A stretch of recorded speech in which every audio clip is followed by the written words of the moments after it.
Bem-vindo em primeiro lugar, é um prazer ter você aqui. A gente sempre se conversa aí, eu sempre estou vendo as coisas das suas produções, mas a gente não tinha conversado ainda. Então, bem-vindo, obrigado de aceitar o convite. Hello, dona Marília, quanto tempo? Alô, doutor, tudo bem? Quanto tempo? Não é? Como vai Ei, sua vida? como... Como tem passado? Em casa, de Estamos em pandemia, de casa. quarentena. Fazer o É, quê? sei bem como é. Tem jeito não. Ai, Fazendo o máximo possível para não precisar sair do mundo lá fora. né? Mundo doido, né? Mundo doido. E aí, como estão as produções criativas, milhões de coisas? Estou tentando ser criativo e conseguir juntar a criatividade com as possibilidades, no fim das contas, né? Tem coisas que são execuíveis, tem coisas que ainda não são, porque elas necessitam de dinheiro, né? A vida do artista é sempre essa. Ah, então, tchim, tchim! Bem-vindo Sim, ao nosso sim. café aqui. Eu me chamo Fábio. Eu estou nesse momento em Marabá, no interior do Pará. Eu trabalho especificamente, eu me considero um artista, mas como todo artista neste país, a gente é como aquela seriado Todo Mundo Odeia o Chris, a gente tem profissão um, dois, três, né? Então, além de fazer coisas na internet, eu costumo dizer que eu faço graça na internet. Além disso, eu também trabalho numa produtora de vídeo, porque eu tenho uma experiência como editor de vídeo, trabalhei em TVs locais, depois em produtoras, hoje trabalho em uma, mas paralelo a isso, eu faço hoje o que a gente chama de influência digital, né? Mas eu comecei lá em 2012 fazendo blogs, e isso só vem se transmutando numa coisa até com mais seriedade, digamos assim. Eu diria que a gente é um pouco mais profissionalmente, é fácil explicar quando você fala influenciador digital. Eu acho que antes era o mais difícil, você falar que você viu um blog e tal. A ideia das pessoas sobre de onde vinha esse dinheiro era mais turva do que ela é hoje. Então eu diria que hoje eu sou um influenciador digital. Olha, que foi esse nesse sentido, foi esse choque muito parecido com o Brasil inteiro. Ao mesmo tempo em que a gente, por ter mais acesso à internet, não só acesso à internet, mas também a gente gosta de se informar, de ler. Eu herdei isso do meu pai, eu gosto muito de me informar. Eu leio pra caramba, eu escuto 1 milhão de podcasts dos mais diversas coisas, inclusive jornalísticos. Então, eu tenho um senso, até por ter trabalhado numa empresa de televisão que era no setor de jornalismo, então eu tenho um crivo nesse sentido que me ajuda muito. Nesse sentido, a gente é muito bem informado, porque hoje não é mais possível você não ser mais tão informado assim se você tiver um acesso decente à internet. Mas a gente também vive o mesmo dilema de todo brasileiro, que é estar vivendo uma pandemia, que é um momento único da humanidade, e ao mesmo tempo você está convivendo com pessoas que, para defender os seus interesses econômicos, dizem que absurdo, né? E coisas do tipo, mas ao mesmo tempo que você também está vendo essas pessoas vivendo uma vida fora, eu não vou dizer fora da regra, mas fora das recomendações. Você abre seu Instagram, você vê uma galera que tá curtindo como se não houvesse amanhã mesmo, né? Como se não houvesse pandemia. Então, da minha parte, eu vejo isso ao mesmo tempo com não é possível que isso esteja acontecendo, né? E ao mesmo tempo tentando me prevenir dentro dos nossos limites, porque afinal de contas, a gente também precisa trabalhar, e eu acho que as nossas necessidades como classe baixa, como artistas, são até mais urgentes do que de boa parte da, de um certo setor da sociedade que teima em dizer que é só uma pandemiazinha e coisas do tipo. Então tem essa dificuldade. O choque inicial foi esse de saber que alguns setores, como eu trabalho como produtora de vídeo e influenciador digital, saber que alguns setores iriam literalmente parar, ao mesmo tempo tentar convencê-los de que essa parada deveria ser ponderada, sabe? Tipo, o mercado vai parar, mas ele não vai parar de uma hora para outra, não vai ser porque a gente fechou o comércio hoje que amanhã não rola mais nada, ele ainda vai encontrar seus meios e tentar convencer o mercado de se posicionar. Acho que o meu principal desafio, porque grande parte do meu trabalho hoje na produtora é escrever roteiros de comerciais, literalmente. Grande parte do meu desafio era conscientizar o empresariado de o que falar e como falar nesse momento, porque, infelizmente, muitas vezes a gente, o Brasil foi tomado pela coach, eu vou inventar a palavra, dos coaches aí, né? Coach para todo lado. Então, muitas vezes o empresariado está adotando um discurso coach sem raciocinar o que diabos aquilo quer dizer.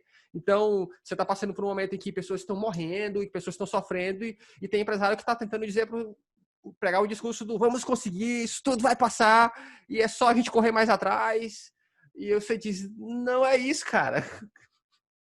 Então é uma dicotomia, que ao mesmo tempo em que a gente quer que as coisas andem, a gente quer encontrar meios, a gente sabe que existem meios, a gente também vê um outro lado que literalmente parece que tá alheio ao mundo, não sei, é doido.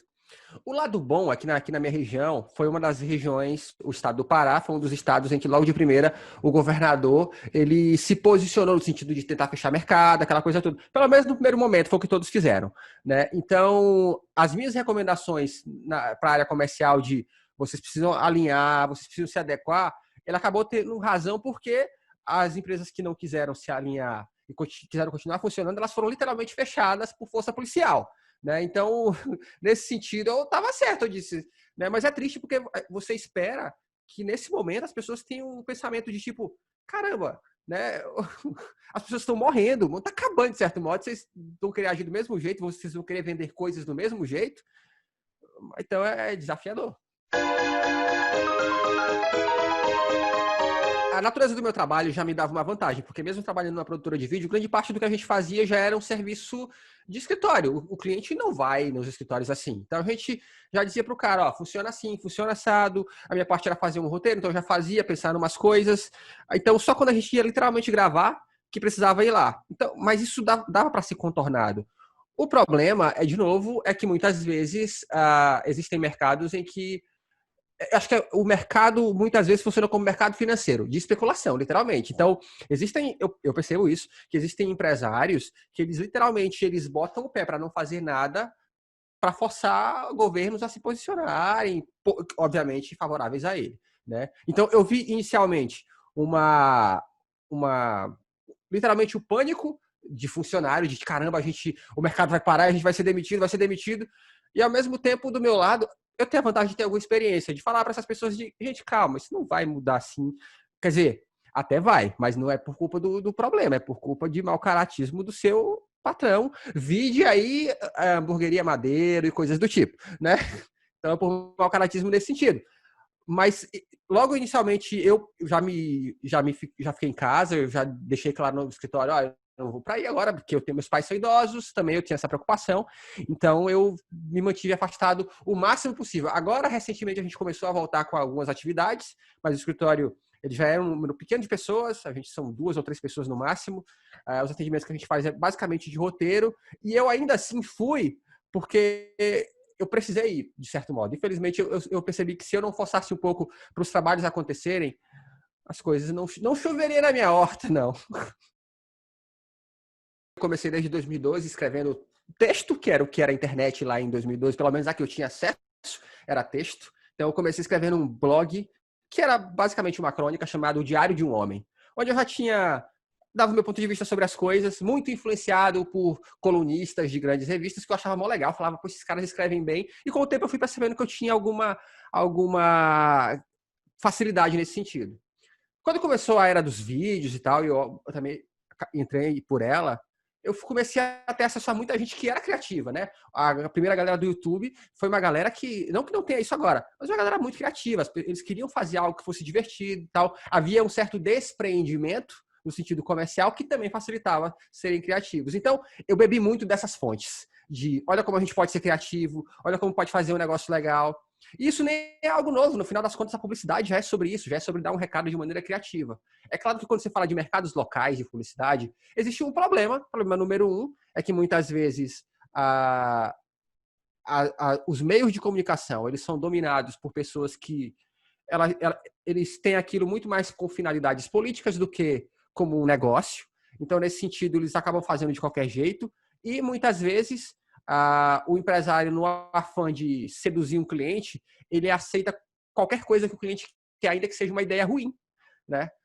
Eu recentemente cheguei a fazer um trabalho para uma grande marca de motos aqui e eu tive problemas com isso, porque eu quis fazer um negócio criativo e eles falaram, não, a gente está acostumado a fazer de outro jeito. E eu tive que botar literalmente a mão na mesa e falar, ó, se vocês fizerem assim, eu garanto o resultado, se não fizerem assim, eu não garanto.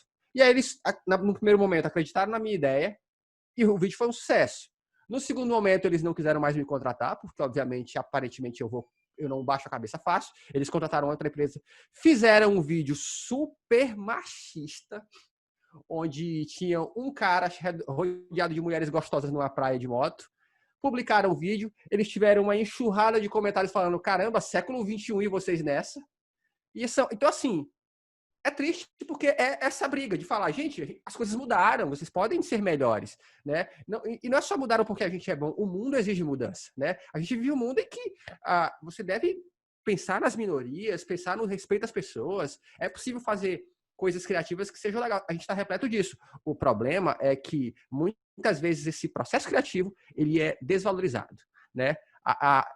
Porque é difícil mensurar, eu entendo de certo modo.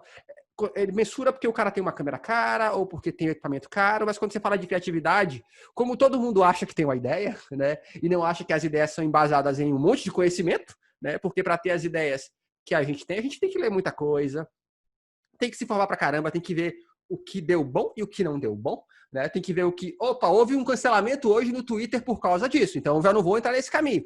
Então existe um feedback que muitas vezes ele é desvalorizado por uma série de motivos. Desde como o mercado local enxerga isso, a quem deu a ideia. Foi um homem branco, foi um homem negro? Isso acontece, eu vejo isso acontecer o tempo todo.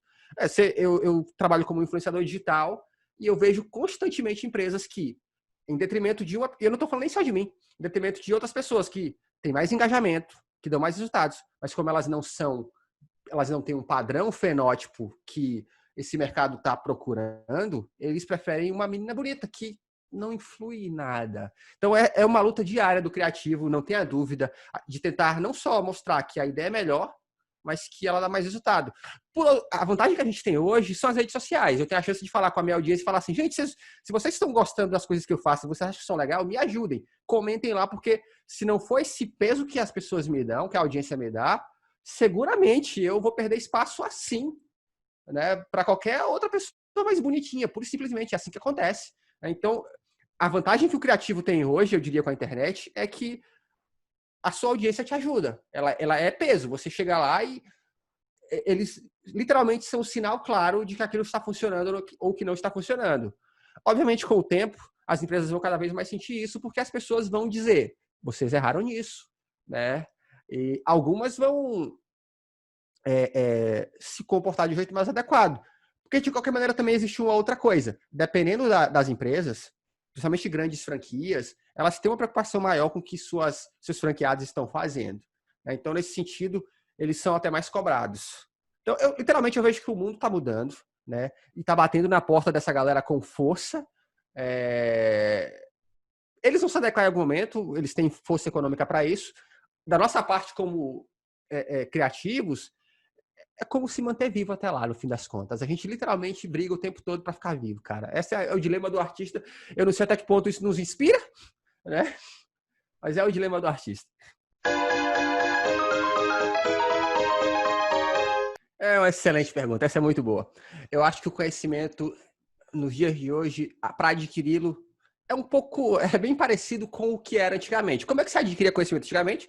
Você lia um monte de coisa, você lia um monte de livro, você lia coisas parecidas, semelhantes, você absorvia muito conhecimento e depois fazia as suas conexões mentais. Olha, isso aqui é útil para isso, aquilo não é útil para isso. É a mesma coisa. A diferença hoje é que esse conhecimento está a um Google de distância. Mas é até uma piada que alguns perfis de meme na internet usam. Eles postam alguma coisa absurda e aí eles colocam assim, ó, link da receita na bio. E aí quando você vai na bio deles, está lá, google.com. O que eles estão tentando te falar é, cara, busca não é diferente, não. O que eu faço para me informar hoje? Sem brincadeiras, eu devo escutar por dia, brincando, 2 ou 3 horas de podcast. Eu vejo muita coisa no YouTube, muito, das coisas mais diversas.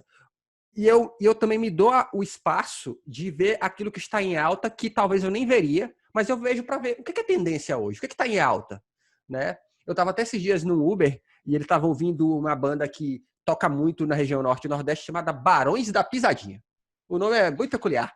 E eu falei pro cara, eu falei assim, olha que curioso, porque eu lembro que há um ano atrás eu ouvi falar desses caras, eu não conhecia, eles também estavam crescendo e tal, e hoje eles são expoentes aí, estão fazendo show, ganhando uma grana. Então, assim, o ponto é, você tem que ser aberto para poder ver o que está acontecendo. sabe? Como as pessoas estão vendo as coisas, sabe? Como o mundo está enxergando algumas coisas hoje que ele enxergava diferente no passado. Eu vejo muita coisa. O que eu posso dizer é isso. Eu vejo muita coisa no YouTube. Eu devo gastar brincando aí também mais umas 2 horas de YouTube por dia. Além de livros, séries. Eu vejo hoje muita... Eu vejo pessoas que... Hoje as pessoas que são expoentes em alguns assuntos, em geral acontece isso. Quem tem conhecimento, ele tenta passar isso para o mundo. Então, muita gente hoje faz live no YouTube, faz live no Facebook, discutindo sobre esses assuntos. Eu vejo tudo isso. Então, eu vou absorvendo muita coisa que eu acho que vai me beneficiar no futuro. No passado era isso, por exemplo, eu hoje... Por que eu brinco tanto sobre coach? Porque houve um período da minha vida que eu li muito livro de liderança. Muito, muito. Eu fiz um período de faculdade de administração e nesse período eles falavam muito sobre esses grandes autores de administração, que é sobre liderança, né? E que o que me fez, inclusive, desistir da faculdade é porque eram informações muito óbvias. Tipo, o cara falar, ó, eu acho que para ter uma boa relação com o funcionário você tem que pagar ele direito. Eu falava, nossa, que obviedade, porque eu já tinha lido muita coisa. Então, há pouco tempo, quando veio essa febre de coaching no Brasil, eu olho para isso e falo, caramba, isso está se repetindo porque eu li tudo isso, né? Então, eu leio muita coisa. É claro que eu tenho os meus gostos, né? Obviamente, eu gosto de tecnologia, eu gosto de publicidade porque tem a ver com criatividade, eu gosto de ver como os criativos desse tempo estão fazendo publicidade para dizer, caramba, que isso aqui ficou bom. Gosto de ver como os influenciadores fazem isso, porque, afinal de contas, eu diria que eles são o supra-sumo da criatividade, porque estão fazendo tudo isso com baixo orçamento, né? Diferente das grandes agências que fazem isso ganhando milhões e cobrando milhões, estão fazendo com baixo orçamento. Então, como dar recados assim? Então, eu procuro me cercar das melhores fontes possíveis. E, obviamente, a gente vive num mundo em que, se você é um expoente da internet, seja de qualquer tamanho, seja na sua cidade, ou seja no seu estado, país, você tem que ter algumas informações até para se proteger. Então, se eu sou alguém que fala muito na internet, eu preciso estudar um pouco mais sobre machismo e feminismo, para não falar bobagem. Eu preciso estudar mais sobre racismo, porque eu sou um homem negro, eu me interesso por isso. Né? Afinal de contas, impacta a minha vida. Eu preciso estudar mais sobre legislação, para não falar uma bobagem. Sabe? Até para proteger os meus direitos, até porque é algo que está em alta. Eu estava vendo ontem no jornal como, por exemplo, apesar do número de furtos e roubos terem diminuído durante a pandemia, a polícia tem matado mais do que matava antes. Né? Então eu preciso me informar dessas coisas porque elas estão aí, né? Até para me defender. Eu tomo café numa tia aqui da esquina e muita gente toma café lá. E dia desses eu estava lá com uma amiga e chegou um batalhão da polícia lá, uma viatura de polícia, e estava passando uma reportagem no programa da Fátima Bernardes sobre violência feminina. E eles começaram a opinar, os policiais, dizendo que era assim mesmo e que era triste porque muitas vezes eles iam lá depois de uma denúncia e a mulher voltava pro cara. E na opinião deles, eles falaram isso, na opinião deles, tinha que apanhar mesmo, né? E aí eu tô vendo o policial dizer isso. E aí, obviamente, eu intervi. Mas como é que eu vou intervir de um jeito que ele não me deu um safanão? Afinal de contas, eu sou um homem negro. Então, eu falei pro cara, olha, mas é bem isso. Muitas vezes ela depende do cara financeiramente. Então, para sobreviver nesse mundo, né, de internet principalmente, você precisa ter conhecimento para você não ser engolido. Para você não ser vítima do efeito Caio Coppola, que é citar um monte de livros que ninguém nunca leu, ou que não falam nada, mas soa bonito. Então, a pessoa que não tem conhecimento profundo olha para aquilo e fala, ele falou bonito. Aí ele fala meia dúzia de palavras que as pessoas compram, porque elas não se interessam. E eu falo do Caio Coppola porque eu acompanhava o Pânico na Jovem Pan há muitos anos, e toda vez que eu vi o Caio Coppola, eu falava, meu Deus, alguém me dá 10 minutos que eu engulo esse cara. Porque eu via que era planejado para o cara brilhar. E ele brilha não só pelo que ele diz, porque, de novo, ele é um homem branco que fala, conhecereis a verdade vos libertará de vez em quando, e isso compra uma massa de pessoas que não leu 2 páginas do livro da fé que elas professam. E isso acontece o tempo todo, cara. É triste, mas o meu ponto é, se a gente quer ter uma voz nesse mundo que tenta nos calar, se você é uma minoria, você sabe disso, a gente precisa ter o máximo de conhecimento possível para a gente não comprar as brigas dessa galera, né? Para a gente não cair nas armadilhas deles e até para a gente ter algum destaque. Não é fácil ser de uma minoria e ter destaque nesse país. Não é fácil você vencer na vida de qualquer maneira. Então, você tem que estar ciente do lugar onde você está, ter os seus pés no chão e tentar ser o melhor possível. Porque não é moleza. Então é isso, ó, conhecimento pra caramba. Você tem que ler muito, ler muito. Se você fizer um pouquinho todo dia, em um ano você já está muito na frente. Eu falo demais, gente, desculpa.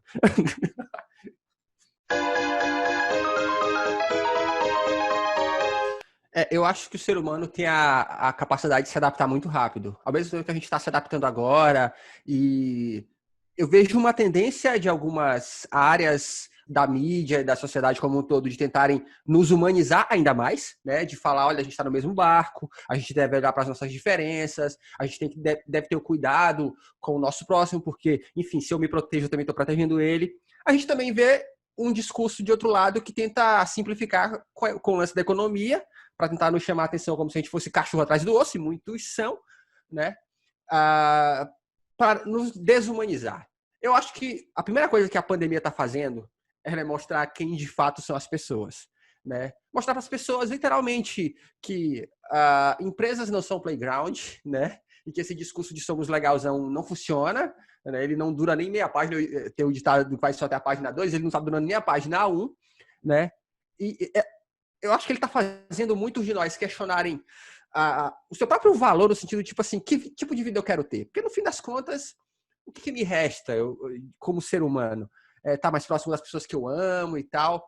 Eu não sei se toda a mudança que ocorre agora, se ela perdura ao descobrimento de uma vacina eficiente, sabe? Eu acho que com a vacina as coisas vão andar do mesmo jeito que elas já eram antes.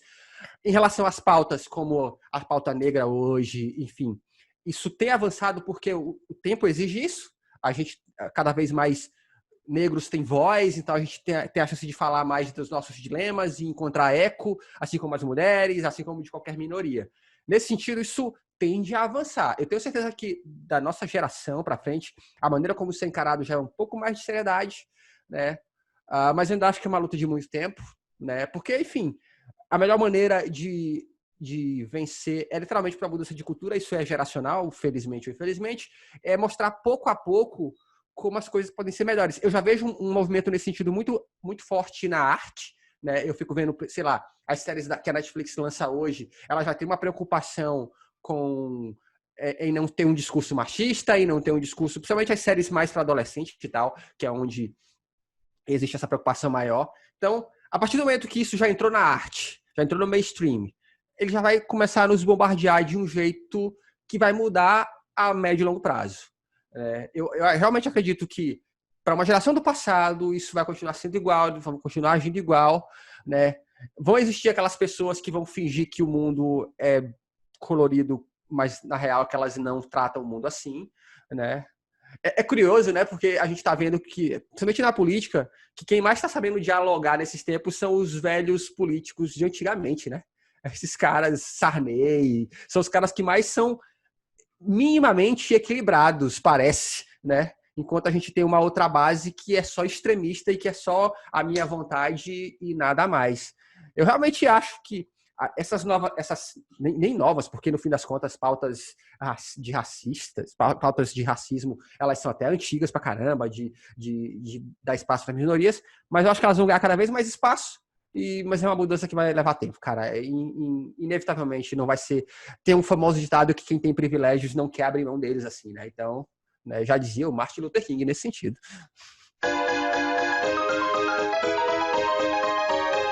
Bom, olha, hoje eu tenho duas frentes, basicamente, digamos assim, duas frentes. Eu digo, vou usar aqui uma linguagem do marketing digital. Eu tenho duas personas, ou seja, duas coisas diferentes que eu faço ali. Uma chama Chocolate Expresso no Instagram, é só você procurar, onde eu basicamente ensino sobre Instagram, porque eu acho que quando você aprende a usar essa ferramenta, isso pode te ajudar pra caramba, seja no seu pequeno negócio, coisa do tipo. Eu realmente acredito que você pode usar isso de jeito legal. E quando eu digo de jeito legal, não quer dizer que você vai ganhar milhões de seguidores, isso é uma outra história. Eu só acho que você pode usar isso de um jeito que pode ajudar o seu negócio a alavancar e ser reconhecido para uma comunidade que você vai criar baseado nas coisas que você publica. Então lá eu dou um monte de dicas muito legais, é um Instagram só para isso. E eu tenho um outro Instagram que chama fabio.geração, que é onde eu faço esse métier de influenciador digital, é onde eu exponho meus pontos de vista sobre o mundo, sobre as coisas, na maioria das vezes num tom de humor, né? E agora eu tô começando umas outras estratégias de podcast e tal, porque eu acho que podcast é um excelente lugar para a gente discutir ideias com mais profundidade, porque em geral o público de Instagram tá meio na superficialidade, mas é nesses dois lugares. No Chocolate Expresso eu falo só de Instagram, No Fábio.geração eu falo de todo o resto e nesse Instagram você encontra meus links para todas as coisas que eu faço na internet e que eu pretendo fazer, né? Porque eu pretendo fazer mais coisas. O criativo está sempre doido tentando fazer coisas, né? Dá sempre um comichão, a gente vê alguns assuntos, a gente fala, eu podia falar sobre isso, porque eu acho que isso vai contribuir para uma sociedade melhor. Eu comecei até um projeto novo agora de podcast chamado Vai Dormir Coisa Nenhuma, que a ideia é discutir assuntos que eu já penso ali próximo da hora de dormir, né? Eu deito a cabeça no travesseiro e fico, mas e esse assunto aqui? E aquele assunto ali? E eu acho que a internet é um excelente lugar para fazer isso porque eu posso encontrar gente disposta a discutir essas ideias, né? Eu até brinco que os meus amigos mais próximos hoje são pessoas com quem eu sento para comer, para contar umas piadas bobas e para falar mal do governo. É uma piada. Então, o podcast é isso esticado, né? Ali em 20 minutos, 15 minutos, a gente discute umas ideias bobas, conta umas piadas, mas também discute política também, sabe? Pontos de vista. Que, enfim, eu acho que o que falta no mundo é a gente ter chance de ouvir pontos de vista, no fim das contas, sabe? Pessoas que pensam coisas que, de repente, eu nem pensei e que contribuem para o meu crescimento. Eu quero que o mundo seja um lugar melhor, é isso. E melhor é mais bem-humorado, mas com conhecimento para que você consiga tomar as melhores decisões. Então, é para isso que eu estou na internet. Onde isso vai dar? Não sabemos, mas estou fazendo boas amizades. Marília está aqui, é uma delas, né? Que a gente está, aos pouquinhos, aí tentando transformar o mundo num lugar melhor a partir da internet.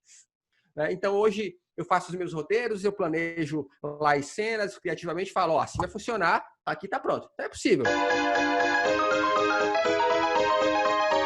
Se você tem um projeto, se você, de repente, quer fazer uma publicidade, ou criar um negócio legal para o seu Instagram, só me manda um direct no Fábio.geração, a gente pode conversar e, de repente, eu posso te ajudar a fazer algo que seja legal, porque eu gosto de ver projetos legais rodando.